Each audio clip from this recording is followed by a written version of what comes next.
Hello, everyone, and welcome to another edition of the Sports Night Podcast, presented by Mid-Tennessee Bone & Joint on the Southern Middle Tennessee Sports Network. My name is Chris Yao, as always, joined by Maurice Patton.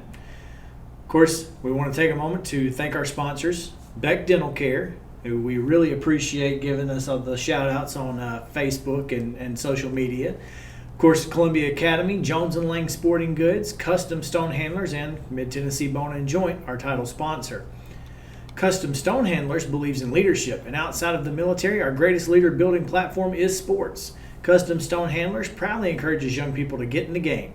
Contact them today at 931-490-4990 or visit CustomStonehandlers.com. Maurice, let's talk a little bit about some of the other big stories we had this week outside of football being absolutely insane. As per usual. This is the weirdest thing, man. It's 2020. What are you going to know? That's it. Speaking of 2020. The cross-country state championship since 1971 has been held at Percy Warner Park. At the Iroquois steeplechase course, yeah. And this year, because of COVID-19 restrictions in Davidson County, that will not be the case. Exactly. It was announced Friday by the TSSAA that the state championships will take place at Sanders Ferry Park in Hendersonville, which has been used for cross-country meets at the during the regular season and at the regional level. But obviously, this will be the first time that it's been used for the state championships. And spoke with Bernard Childress, executive director of the TSSAA, on Friday, and they really were reluctant to move this meet from the Iroquois steeplechase. Sure. Obviously, they have quite a history there, 49 straight years. But with the restrictions in Metro Davidson County and not knowing what's going to happen between now and the first weekend in November, they felt like they needed to go ahead and get that nailed down and let people know what's going on, especially for the fact that in moving it to Sanders Ferry Park in Hendersonville, what had been a one-day event on Saturday, the first Saturday in November, is now going to be 2 days. Division I will run on Thursdays, Division II will run on Fridays. So you've broken that up so that you don't have so many people in one place at one time. But the fact is that people needed to know that and be able to get ready for that in a timely fashion. So cross-country state championships, Hendersonville, November 5th and 6th. Right. Yeah. And speaking of Sanders Ferry Park, over the weekend, Independence's cross-country girls team placed pretty well. I mean, if you're going to do well at a cross-country meet early in the season, it's nice to know that that's where the state championships are going to be held. Exactly. They finished second with Julia Halterman. She actually became fifth overall in the history of Independence with her personal record, 1904 finish on Saturday. So her personal record puts her at number 5 on the all-time Indy 5K list, which is pretty big for them. Well, and you have to realize Independence has had some runners come through there. That's right. I mean, it's a big deal to be in the top 5 of Indy of all time. Yeah. And then 2 other top 10 finishes, Emma Wilson and Janie Halterman, both took top 10. Janie and Julia, huh? They're not related, are they? Probably. Who knows what the grades are, but. And on top of that, the boys finished 6th overall, but they had 2 top 10 finishers in Preston Hansley and Nate Martinez, who finished 5th and 7th. So a good day overall for Independence in general. Strong performance for Luke Finley's crew there. Absolutely. On a course that hopefully they'll be back on here in a few months. They definitely expect that they'll have at least a couple runners, if not their team. Right. They'll definitely have some state qualifiers as they typically do. Other cross-country news, we were supposed to have a cross-country meet at Chickasaw tomorrow. Chickasaw Trace, yeah. Adam Trout out at Santa Fe had kind of discovered that, said that his family likes to ride the bike trails out there, and there was there had been a county meet with Culleoka, Spring Hill, Columbia Central scheduled to run in that. And it seems as though either the rain from the weekend or some rain coming in has put that in question.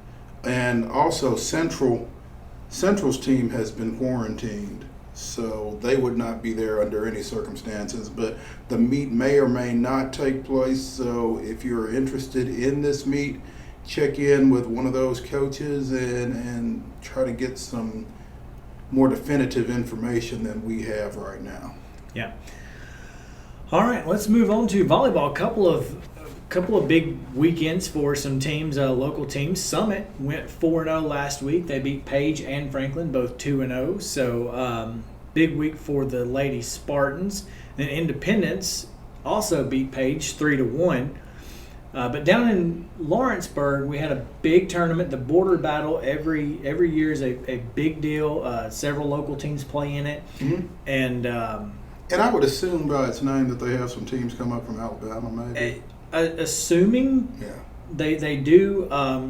None of the teams that and they may have an Alabama bracket and then a Tennessee bracket and then like pool play or something. I'm not sure how it works, but we do know that Summertown took second place to Murfreesboro Central Magnet, despite beating them earlier in the day.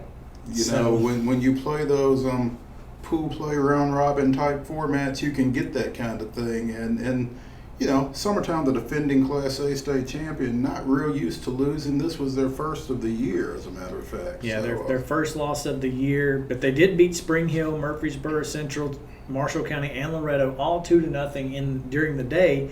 But again, lost to Murfreesboro Central in the finals 2-0. So still a great day for Andrea Kelly and her bunch. I'm sure that they're not excited about losing, but I mean it's a tournament. It gets you prepared to play those long, grueling days in that regional and state.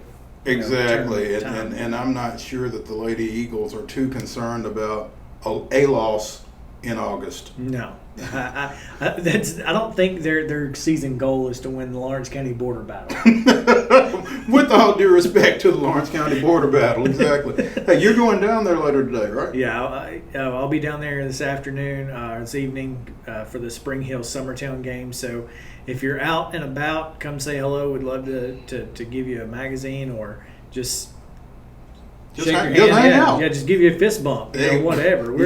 We're all for it. So this area is really getting some volleyball momentum. Sure, and I'm really excited about it, and I know that you're going to a volleyball game this afternoon as well. I'm headed to see Culleoka and Columbia Central. Excited to see first-year coach Megan Kilburn's team on the floor for the Lady Lions, and again an all-county matchup there against Culleoka. I think Central at the Border Battle as well. Yes, they were. Okay. So getting some work in this past weekend, Columbia Central was. Yeah, there are actually several games today.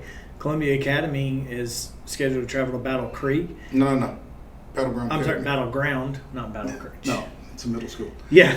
Columbia Academy is scheduled to go to Battleground Academy, BGA.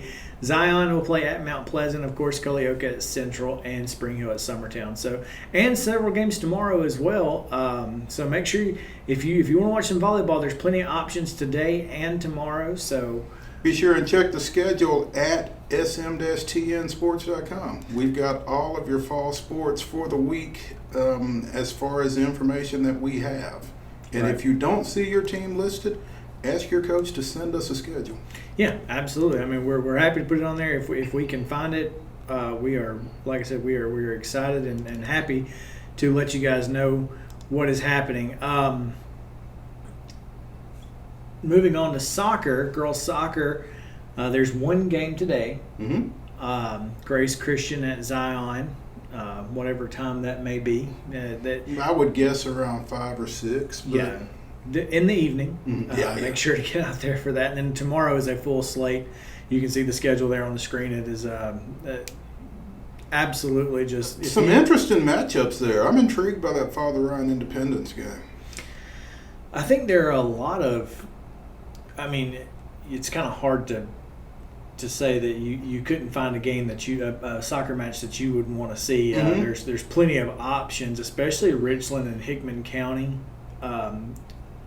Richland's still trying to, build off last year, but figuring some things out right now. Yeah. So it's a lot of options for you to see girls soccer. Some at Brentwood, CA at Webb, East Hickman at Cullioca, Father Ryan at Independence, Richland at Hickman County, Spring Hill at Lincoln County, and then Middle Tennessee Christian at Zion. So Zion playing back to back. Yeah. We'll see how that plays into their. That can wear on some legs, you would think. Yeah. Their durability. So we'll see. And over the week, the only score that we know of, Summit lost to Pope John Paul II. Brooklyn Lewis did get a goal, but the Spartans lose 5-1. Yeah. So there you go. When we come back, we're going to talk about high school football. We've got several games to talk about. Some that were played on Thursday, one that was played on Friday, one that was played on Saturday. It was a weekend full of high school football, which isn't necessarily always a bad thing. So when we come back, we'll talk about all of those on Sports Night presented by Mid-Tennessee Bone and Joint. Mid-Tennessee Bone and Joint treats your orthopedic injuries and existing conditions. Our trained physicians will get you back in the game faster. Contact us at 931-381-2663 or www.mtbj.net. And welcome back to Sports Night presented by Mid-Tennessee Bone and Joint. Maurice, you went to the Central Dixon County game and saw a very unique situation to start the scoring process. Very unique score early in that ball game. Dixon County's first two offensive possessions resulted in safeties. One on a punt snap that the punter had to chase down and just fall on in the end zone. One on a shotgun snap on second down that went through the back of the end zone. So midway through the first quarter, it's 4-0 Columbia Central. Which is the weirdest high school football score I think I've ever seen. It was bizarre. I mean, I even talked to Jason Hoth after the game, and he said, you've seen 2-0, but yeah, 4-0? He said, I was wondering what inning it was. Who's pitching? Yeah, somebody hit a grand slam early in that one, I guess. But yeah, and then I was about to say it was all defense in the first half for Central. It was all defense with Nick Butler getting the first of his two interceptions shortly before halftime and returning it for a touchdown to make it a 10-0 game at the half before the Lion offense finally got involved. They came out of halftime, went to a smokestack eye, and 13 of 15 plays were running plays. Ending with a Christian Bigger short yardage touchdown, and they just kind of pulled away from there. Yeah, it was an interesting night because when you look at the stat sheet, you go, wow, Dixon County had a guy rush for 125 yards, but they had 64 total yards offense because of those two snaps. Exactly. So crazy. Yeah, and we talked a lot about this Columbia Central defense last year. You wouldn't have thought in losing a David Bailey that they would be where they are 2 games into the season, but that defense is salty. They are creating some problems for some folks. Obviously, they're going to get a test this Definitely the time weekend. to have to get excited though, and be having a good year. Yeah. So, but yeah, off to a 2-0 start, and the defense is anchoring a lot of that for Central right now. Absolutely. Again, they get a 23-7 win over Dixon County on Thursday of last week. That's going to be really difficult to remember, get through. Yeah. Also, I'll tell you, on Thursday night when I'm checking Twitter, I see a wild score. Mm-hmm. I see Zion Christian and Fayetteville at halftime tied at 8. What we didn't know at the time was that Zion actually scored first. They were leading 8-0 going into the second quarter. This was not anything that we expected. It was very, again, not that we are, downing Zion, but this is a Fayetteville team that went undefeated last year outside of their forfeits. Mm-hmm. And Zion, obviously coming off of a short week, A tough loss. Just, it's one of those things where you see the mental toughness in your kids. And in the first half, they showed that they were ready to come out and play. Now, as the game went on, Fayetteville scored 35 unanswered points, but at halftime it was 8-8. I think you have to be proud of the way your team played if you're Brad Lowry. Zion, we talk about it every year, they just don't have the depth to compete with some of these schools like Fayetteville. Yeah, it's tough, from a number standpoint, from an athlete standpoint, they just aren't quite there. But again, to go to Fayetteville in a fairly hostile environment when you consider Fayetteville was coming off a tough loss in their opener over at Marion County, so they came in there with a particular chip on their shoulders. So to go in there and get up early on those guys, like you said, you got to think that Brad Lowry feels pretty good about what he's putting on the field and how they're performing out there. It's just tough to sustain it for 48 minutes when you have the numbers that they have. Sure. They did. They fall to Fayetteville 41-16. They did put up another 8 points in the fourth quarter, so they scored twice. But good job by Zion to get out there and actually, come out ready to play and do. And put some pressure on the home team. Sure. Obviously, I mean you're up 8-0 early. It's tied 8-8 at halftime. I mean, Fayetteville coaching staff had to go in there and talk about some things at halftime. Sure, absolutely.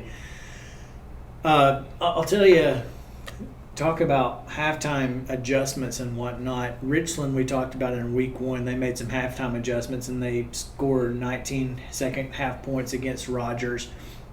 Come out against Collinwood and get down 8-6 early. This was a game that Richland really felt like they needed to win, and with about 2.5 minutes to go in the second quarter, quarterback Sam Edwards hits Ethan Earhart on a 24-yard touchdown pass on 4th and 22. So they could have gotten a first down at the 2-yard line, but absolutely heaves it to the end zone. Earhart comes down with it. They score. They go up 13-8, and it was all Richland from there. And that's a huge sequence right there. I mean, in a game that you kind of feel like you really need to win, coming off of that loss at Rogers, you're down 8-6. It's 4th down.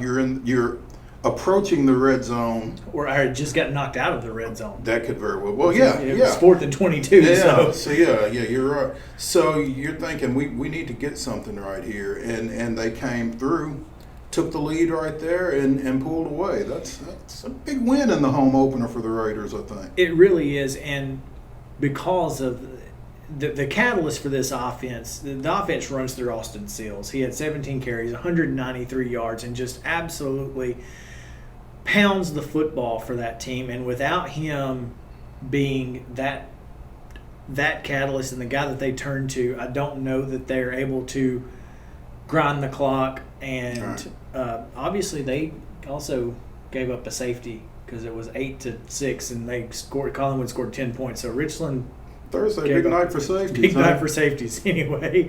But yeah, I mean, either way, Austin Seals, big night for him. And if he continues to do what he does, Richland has a chance to be very competitive in that region. Certainly, because if he's doing that or something close to that, it takes a lot of pressure off Edwards, the junior quarterback who missed last year with a knee injury. He had, in addition to the touchdown pass, he finished with 109 rushing yards. And so when you can come with those two running threats and with a guy that can throw it around a little bit, as you said, in that region, they're going to have a chance every night out.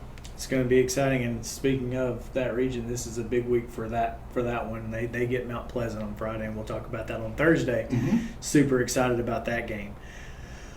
And finally, before we talk about Friday night's games, we'll get to the final Thursday contest as Summertown defeated Wayne County 26-6. It was pretty much Summertown the whole way. I talked to Alan Moat, offensive coordinator out at Summertown, and despite him being the offensive coordinator, we talked about there was a lot more passing in this game than we expected. Both teams coming in went 2 for 11. One for 9. 1 for 9 One the previous for 9. week. Yeah, Wayne County had been 1 for 6 for 2 yards in their loss to Loretto, and Summertown had been 0 for 3 in that 13-12 win over Mount Pleasant to open the year. So you were expecting the clock to never stop. Huh? Yeah, and then after a 15-minute weather delay, we got playing, and next thing you know, Summertown's throwing it all around the place, and it was crazy. But they still ran 47 times for 236 yards. Big night for Javen Edmiston, of course. He's the straw that stirs that drink for sure. But Moat was telling me, we wanted to make Wayne County beat us throwing the football. We were going to force them to throw the football. Here's the thing: they didn't do it poorly. Outside of a couple of, I think he had one interception, but not a bad night for Wayne County throwing the football. They completed 10 passes and scored a touchdown, threw a touchdown pass. So, it just wasn't enough. Summertown, they're really, really good. Yeah, I'm excited to see this team when I finally get the opportunity to. They in that Region 5 2A, they're definitely going to be competitive, I think, with the Lewis counties and the Eagle Wolves and Forest. So and drew some top 10 votes in the Associated Press poll last week. Expect them to continue to do so. They might even crack through this time. With the Forest loss, I can definitely see Summertown being a threat to crack the top 10 this week. So big night for Javen Edmiston, Anakin Johnson, and of course Colton Schaefer, who, again, played pretty well. He only completed 3 passes. One of them was a beautiful touchdown pass. I'm telling you, there's a highlight of it. If you're watching the video of this, you're going to see it. But just a beautiful touchdown pass. Once he gets settled down and it's not raining and wet and the ball's slipping everywhere, I think it's going to be something special to watch this kid toss it around just a little bit. So really excited about the continuation of the Eagles. They get a 26-6 win over Wayne County. When we come back, we're going to talk about Friday night and Saturday games. I know that was a unique experience on Friday night to watch high school football. Yeah, all right. At least this week it was. Anyway, we're going to talk about that and more when we come back on Sports Night, presented by Mid-Tennessee Bone and Joint. Beck Dental Care is committed to personalized and comfortable dental care. Located in Columbia, Beck Dental Care has proudly served Murray County for more than 40 years. For your dental needs, call today at 931-388-8452 or visit beckdentalcare.com. Mid-Tennessee Bone and Joint has been the official sports medicine provider for Murray County Schools for more than 40 years. We specialize in orthopedic injuries, and our Ortho Quick walk-in service lets you bypass the ER. Visit us online at www.mtbj.net. Welcome back to Sports Night, the podcast presented by Mid-Tennessee Bone and Joint. Maurice, on Friday night, I got a chance to go out to Columbia Academy. You got wet. Well, I didn't get wet, but that's because I had a little makeshift contraption where I put my backpack on and then I stuffed an umbrella in between my back and the backpack, and it covered me. So, do we have pictures? I don't know that there are any photos, but I think this is an option that most people should. If you're looking for an option on the sideline or to keep from getting wet, it's not a bad deal. Got your backpack, umbrella, it works. That's all I can say. I don't know anything else, but it works. There you go. And it was, you may not remember, you might not be old enough to remember the Brock umbrella. Lou Brock's, it like the one that sat on your head, exactly, like a hat. Mm-hmm. See, those wouldn't be big enough though. I needed one that would cover my notepad. See, and that's the most important thing on Friday nights: protect the stats. That's right, protect the stats at all costs. I didn't get wet, but everybody else on the field did, including because they didn't have backpacks and umbrellas. They didn't have backpacks and they had helmets and shoulder pads. On the opening kickoff, Columbia Academy kicks off, and it hits the receiver right in the chest and bounces about 20 yards downfield. Columbia Academy picks it up. Franklin Walker actually recovered the fumble and actually returned it a few yards, but you can't advance a fumble on a kickoff in high school football, so they had to move it back to about the 30-ish. He ran for a couple yards, and then on fourth down, a just perfect throw. I mean, a perfect throw. 25-yard touchdown pass puts Columbia Academy up 7-0. Very next drive, Columbia Academy's defense just absolutely manhandled Shelbyville. Again, this is kind of like the Zion thing where it's all about it's all about the depth and how do you control the depth and having to play both ways against a team that's in 5A that probably doesn't have a lot of both two-way players. Shelbyville comes out, 3 and out, automatic. Cade Cunningham is also the punter for Shelbyville, and he punts it a total of 3 yards. So once again, Columbia Academy set up inside the 30. They get down to the 4 after a 15-yard run by Franklin Walker, and line up in that weird field goal formation. You know, the one where all the linemen are on the left. Swinging gate or whatever. The swinging gate, and the kicker's back there, and you might throw it to him, you might bring the line over. There's so many options, right? Well, Charlie Lansdale elects to snap the ball, throws a slant pass, and it's knocked away. Defender may or may not have gone through the receiver to get to the ball. I like the way you put that. Neither. I mean, it clearly was not a penalty because there was no flag on the play. So there you go. And from there on, it's all Shelbyville. And that was pretty much it. And now I will say, Columbia Academy's defense, outside of the final drive of the second quarter, that first half they were dominant. I mean, dominant. And then Shelbyville puts together a pretty good drive to end the half. They go up 8-7, and it was 29 unanswered. They get a 29-7 win over Columbia Academy. But this is a team that went to the quarterfinals in Class 5A. You're talking about a Columbia Academy, Class A team. You know, it's honestly, it's a tough matchup. It's a tough matchup from the start. Columbia Academy a little inexperienced in some places. They're having to. Some guys are going from complementary roles to premier roles and making that transition again with the preseason that everybody's had this year or lack of. Yeah. It's really kind of tough. So I am. Obviously, I don't think you've seen the best of this CA team to this point. No, but like I talked to Coach Lansdale after the game, this is a game against a very strong team. They get a bye week this week, so it's preparing them for that brutal 3-week stretch of Nashville Christian, Davidson Academy, and USJ. Yeah, which were state champion, region champion, state runner-up. It's pretty tough. Yeah, that ain't no fun. So, it's going to be a tough stretch, but Coach Lansdale believes he's got a team with a serious mindset who believes that they can compete with anybody on any given night. So, yeah, and they proved it in that first half. They absolutely proved it. Sure. That game was definitely not nearly as lopsided as the score may indicate. So there you go.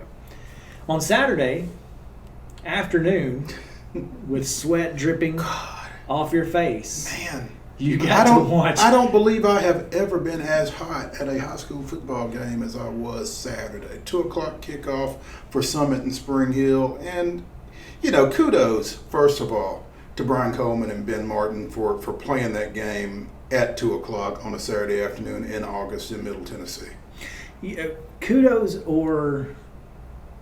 I don't know. No, kudos because I think the 10 a.m. kickoffs in Murfreesboro worked out okay. Yeah, but that would have required me to have gotten up. So that's true. And kids, man, on Saturday you ain't gonna make them get up at 8:00 in the morning to get ready for a football game. They have to get up earlier than that. Yeah. But particularly with the community climate that we have right now with the pandemic and everything, you don't want to miss an opportunity to play a ball game if you can keep from it. And so they weren't able to play on Thursday night because of the weather.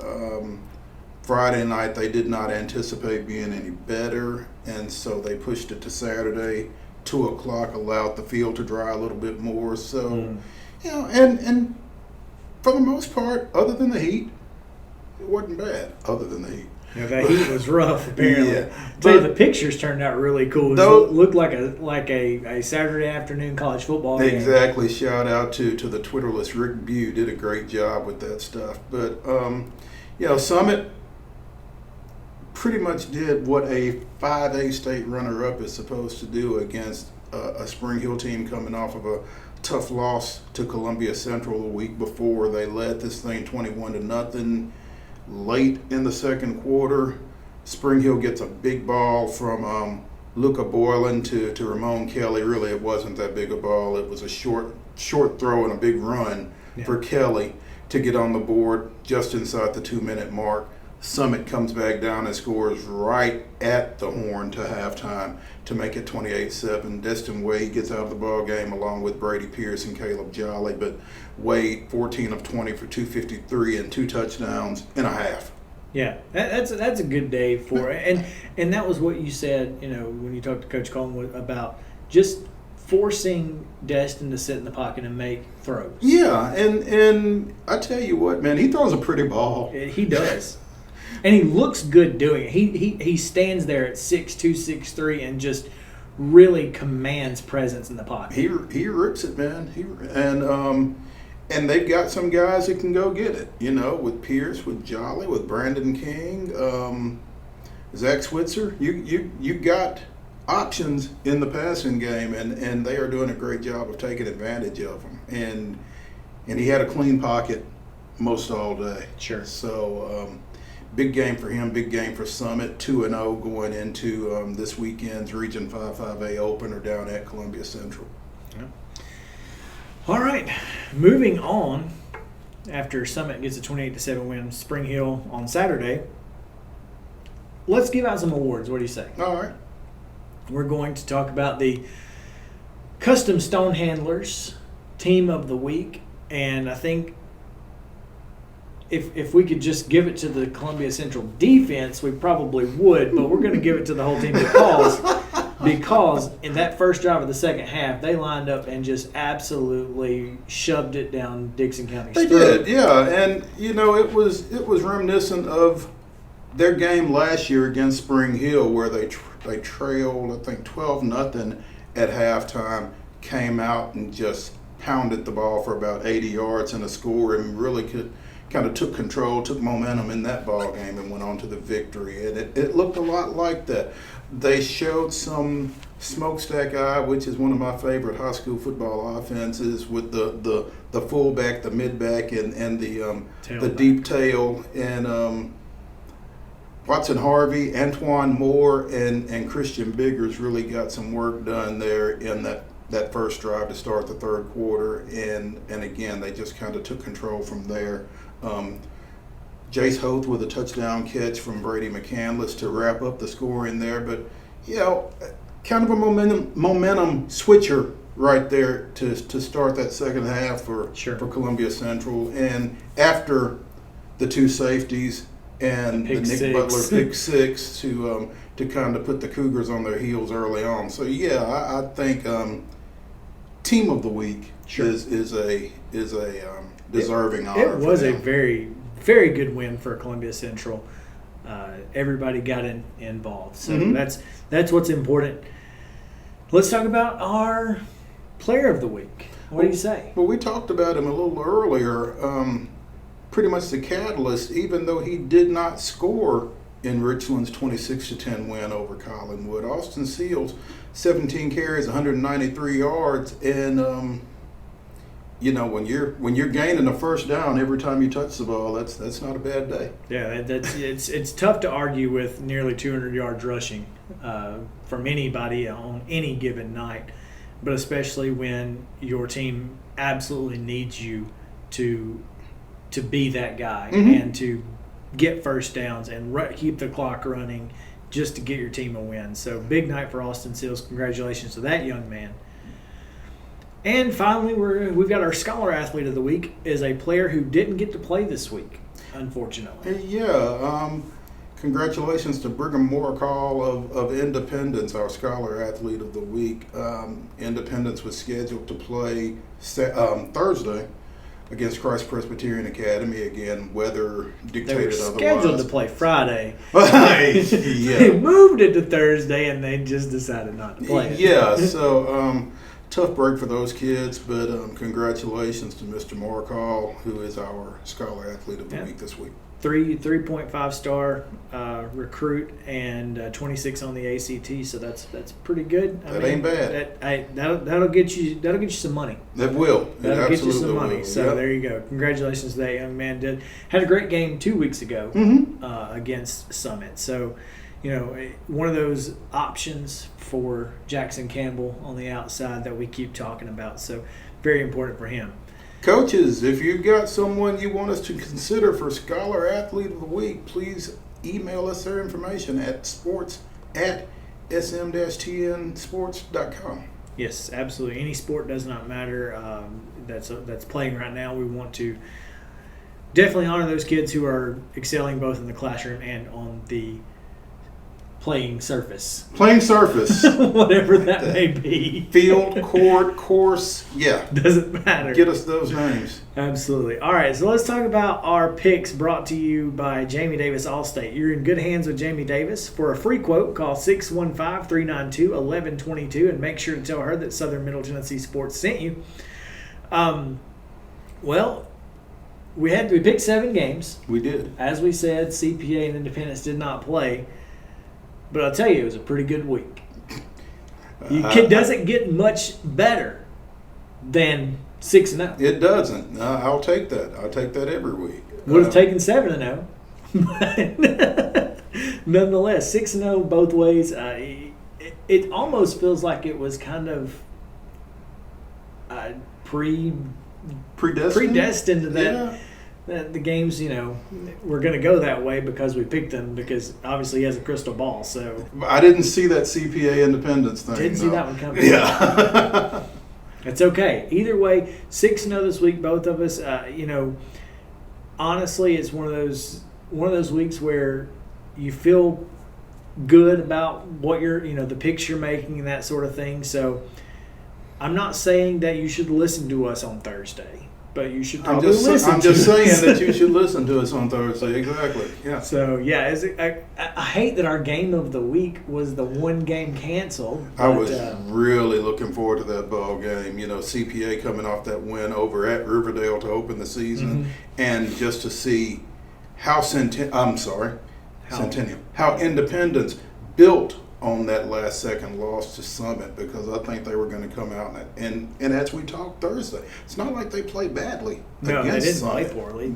And I was just interested to see how they bounce back from that. Sure. So I guess now we'll have to see Friday at Centennial in their Region 6-6A opener, how they bounce back from that. That's going to be a great game too. I'm really excited. So. Don't forget to find us on Facebook, Twitter, Instagram at SM_TN Sports on Twitter and Instagram, and then of course at SMTN Sports on Facebook.